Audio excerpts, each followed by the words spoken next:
నెల్లూరు జిల్లాలోని జువెలదిన్న హార్బర్ రాజకీయ రణక్షేత్రంగా మారబోతోంది. మత్స్యకారుల కోసం తాము మంజూరు చేసిన జువెలదిన్న ఫిషింగ్ హార్బర్ను కూటమి ప్రభుత్వం ప్రైవేట్ పరం చేస్తోందన్న ఆరోపణలతో ఆందోళనకు దిగుతోంది. రక్షణ రంగానికి సంబంధించిన టెక్నాలజీ అభివృద్ధి చేసే ప్రాజెక్టు కోసమే భూములు ఇచ్చాం తప్ప హార్బర్ను ప్రైవేటీకరణ చేసే ప్రసక్తే లేదని టీడీపీ స్పష్టం చేస్తోంది. నెల్లూరు జిల్లా బోగోలు మండలం జువ్వలదిన్నెలో ఫిషింగ్ హార్బర్ ఏర్పాటు చేశారు. మొత్తం 110 ఎకరాల స్థలముండగా అందులో 76.89 ఎకరాల్లో 289 కోట్లతో హార్బర్ నిర్మాణం మొదలుపెట్టారు. అది చివరి దశలో ఉంది. హార్బర్ నిర్మాణం పూర్తయితే 25,000 మత్స్యకార కుటుంబాలకు ప్రయోజనం కలుగుతుంది. ఏకకాలంలో 1,250 మోటరైజ్డ్, మెకనైజ్డ్ బోట్లు నిలిపేలా హార్బర్ రూపకల్పన చేశారు. ఈ హార్బర్ ద్వారా ఏటా 41,250 టన్నుల మత్స్య సంపద అదనంగా అందుబాటులోకి వస్తుందని అంచనా.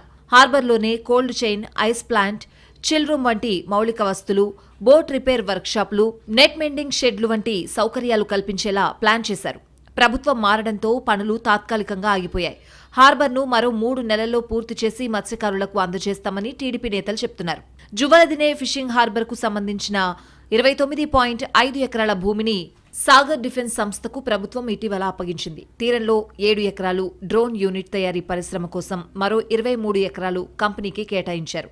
అయితే ఫిషింగ్ హార్బర్ ప్రైవేటైజేషన్లో భాగంగానే భూములు కేటాయించారంటూ వైసీపీ గతంలో చలో జువలదినే కార్యక్రమానికి పిలుపునిచ్చింది. జగన్మోహన్ రెడ్డి హయాంలో నిర్మించిన హార్బర్ను ప్రైవేటీకరణ చేస్తే ఊరుకోమంటూ నేతలు హెచ్చరించారు. జువ్వలదిన్నె ఫిషింగ్ హార్బర్ నిర్మాణానికి తమ హయాంలోనే పునాది పడిందని, జీవో తామే తీసుకొచ్చామని టీడీపీ చెప్తోంది. కమిషన్ల కోసమే హార్బర్ నిర్మాణానికి వైసీపీ పూనుకుందని మండిపడింది.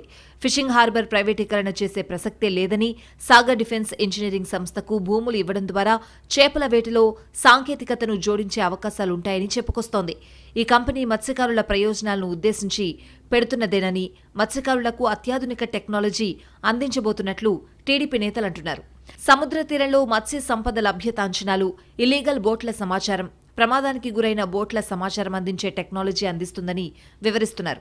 మత్స్యకార యువత కోసం స్కిల్ డెవలప్మెంట్ సెంటర్ రాబోతోందని, ఆ కంపెనీతో మత్స్యకారులకు ప్రయోజనాలు తప్ప నష్టం లేదని టీడీపీ చెప్తోంది. ప్రైవేటీకరణపై రగడ జరుగుతున్న సమయంలోనే జువ్వలదిన్నెలో ఉంచిన తమిళనాడు బోట్లు చోరీకి గురయ్యాయి. 8 నెలల క్రితం తమిళనాడుకు చెందిన 4 బోట్లను స్థానిక మత్స్యకారులు పట్టుకుని జువ్వలదిన్నెలో ఉంచారు. ఏపీకి చెందిన మత్స్య సంపదను తమిళనాడు జాలర్లు దోచుకు వెళ్తున్నారని, వారి వల్ల తాము తీవ్రంగా నష్టపోతున్నామని మత్స్యకారులు ఆవేదన వ్యక్తం చేస్తున్నారు. తమిళనాడు ప్రభుత్వం చర్చలు జరిపిన తర్వాతే బోట్లను విడుదల చేయాలని మత్స్యకార గ్రామాల్లో తీర్మానం చేశారు. అయితే ఆ బోట్లు నారా లోకేష్ జువ్వలదిన్నె పర్యటనకు వచ్చిన సమయంలో చోరీకి గురయ్యాయి.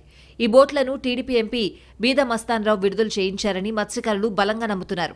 ఇసుకపల్లిపాలెం కాపు తోటయ్య కూడా బీద పేరు చెప్పడంతో ఆయనకు వ్యతిరేకంగా అందరూ ఒక్కటయ్యారు.